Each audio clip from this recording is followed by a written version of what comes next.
Okay. Been trying to get this right for a little bit, so hang tight with me if you're there. Mm,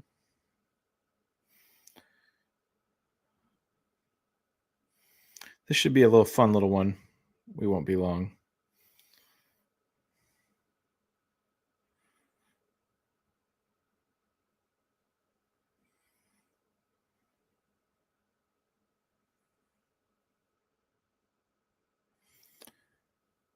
All right. Looks like we're about live. Yep. Okay.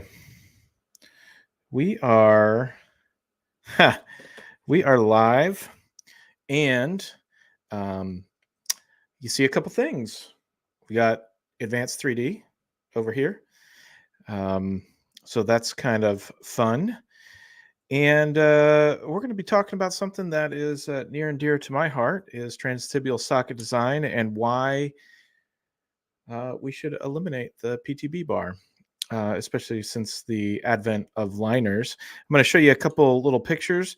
But before I do that, I wanted to show you. So, a couple things that you'll notice about this is I have this kind of a cleaner setup, which is kind of fun. So, I've got the camera right here that you're seeing here, and I can turn on and off this.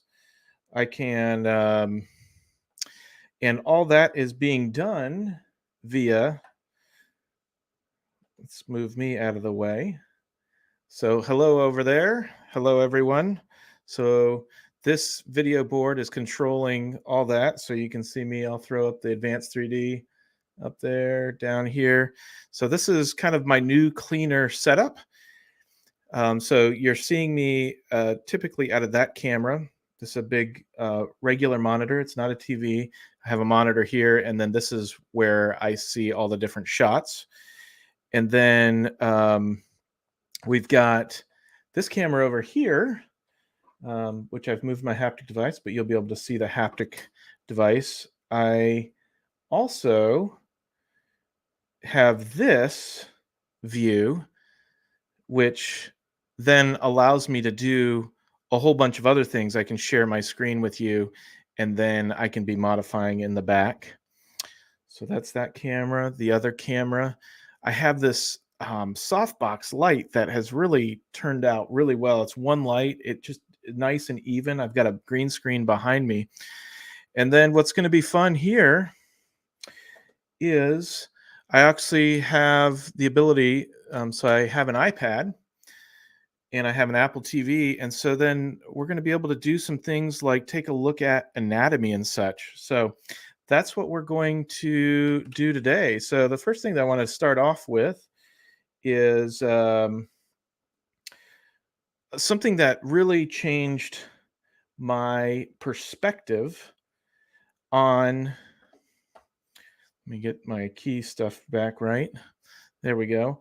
On 3D, the socket design, and so this is what we do. So back in 2006, I'm going to make myself a little bit bigger here, and we'll come over here. There we go. So back in 2006, I was invited to a course called the RCR method by Coyote Design. It turns out that there was this design that had this really funky shape on the front. And I was like, man, that's nothing like what we were taught in school. I don't think it would ever work. That is a terrible idea. And then the next thing, so I was a non-hands-on person on that. So then I get a call that says, "Hey, Brent, we need somebody to be a hands-on person, and we think that should be you." Now, granted, I had only been in the field probably a couple years by that time as a clinician, and so I was going to have four other, definitely other experienced clinicians in front of me. They said, "Listen, all you have to do is listen to the recipe and do it." So anyway, I go there and I listen to the recipe. I do everything they want to do. And it turns out that the patient that I had gotten, the prosthetist had been trying to fit them for a very long time.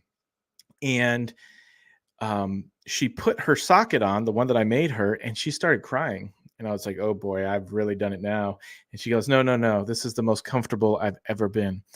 And that was the turning point for me with transtibial sockets is the recipe from Dale Perkins, Matt Perkins, and the team at Coyote Design for transtibial sockets. And so um, uh, let's just take a quick peek. And I'm going to make myself a little bit smaller here on why this is important. Um, the PTB bar was developed, I don't know, in the 40s, 50s, 60s. This was before liners. And the idea was, how are you going to suspend the patient um, in the socket, keep them from hitting all the way on the bottom? But now that we have liners, the socket design never really changed. Everybody continued to put in PTB bars because that's what we're supposed to do. And this Coyote course really changed the course for me in that. And so one of the things that you'll notice in this picture over here, the one on the very left, let's see if this, yeah. So you open up and you've got plenty of room for a PTB bar right in here, no problem. However, when you get here, that room starts going away. And then when you get here, there is zero room for a PTB bar. So the question is, why would you do that? And then, so if you do put in a PTB bar, how deep are you going to go? And will that keep them from getting full extension? Which happens quite a bit. In fact, there were a couple studies, and I have to dig them back up, but essentially they were comparing prosthetic gait to normal gait, and they saw that people were lifting their heels up very quickly, and they just said, "Oh, that's just prosthetic gait pattern." What's interesting about this is this allows for full extension, which is the last part of the gait pattern, and people in these types of sockets, you cannot tell the prosthetic side versus a good walker, a prosthetic side versus the sound side, because they do get that full extension. The heel doesn't come up as quickly. So all that to say is this is one reason why. Where do you going to put the patellar bar, and at what point, how deep do you want to go? And in my mind, why would you even do a patellar bar? Which then leads us to this, and we'll turn this off. A little bit of anatomy lesson. Let's take a quick peek. All right, so we got the muscles back here. You've got the two hamstrings there, one hamstring on the lateral side. So a lot of people will create a socket, something like this, W, with the medial side a little bit lower than the lateral side. Okay, not a big deal. Let me see here if anybody is leaving comments. Okay, I don't see any comments. Okay, which is fine. The biggest thing though is I don't know how much of this part is needed. Can you actually just go, oops, straight across like that? I think those are all things that we can find out. The other thing about the RCR, which is now called the stable flex method, is that they believe in a high posterior shelf. And so one of the neat things about having a high posterior shelf is that you don't have a lot of gapping anteriorly and you get a lot of stability. But one of the reasons that you can do that is because you're not pushing in on the patellar tendon ligament. So let's just zoom in here and take a look at a side profile of that tendon. So again, this is full extension. So where are you going to push? You really going to do that? And then what happens? What is the result of that? Well, you see the insertion of the ligament or tendon is right there. So essentially what you're doing is you're moving that insertion proximally, which then leads to a shortening of the quadriceps muscle. So you essentially are taking away some of their strength. So I think that's interesting. But then when you look at it from, say, this side of things, Let's look at it from the, well, even here. This this area here, I don't believe is made to be loaded. We relieve for so many other things. We relieve for the hamstring tendons. Why would we not relieve for the patellar tendon? So, or the patellar ligament. So, what I like to see is a lot of people relieving for that tendon. And there's a couple ways that you can do. You can actually come in on either side, something like that, and you can actually relieve that area just by doing that. You don't actually have to put a relief on there. And then lastly, you see some people doing it via trim lines. So you see a trim line sometimes like this. It's always an odd trim line to see, but it works. And then you see some other trim lines that maybe are look like a W, so something like that. And that works too because you're not actually pushing in on the tibia itself.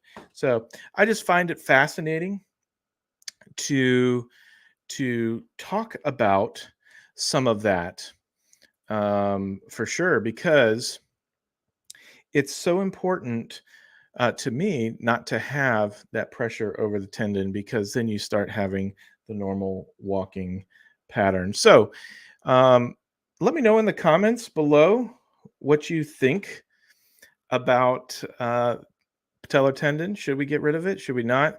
And is there more to the story?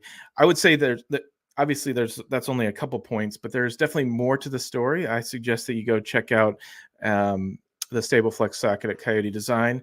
It's evolved over the years, but the main idea is you get a tight ML and you float the AP. You can actually instead of pushing in on the AP, you can actually let it go a little bit. And man, I've had great success over the years with the socket. And yes, it's a recipe, but for me, it was a recipe of success and comfort for a lot of my patients. So let me know what you think in the comments below. If you have anything you want to say, reach out to me via DM or reach out to Coyote if you want to know more. I think they've got even credits on that one. Uh, I don't get paid anything to say that. It's just something that I'm a fan of. So anyway, I hope you enjoyed the tour of the studio and a little bit of the stuff that we may be having going on behind the scenes here. Have a happy new year and take care.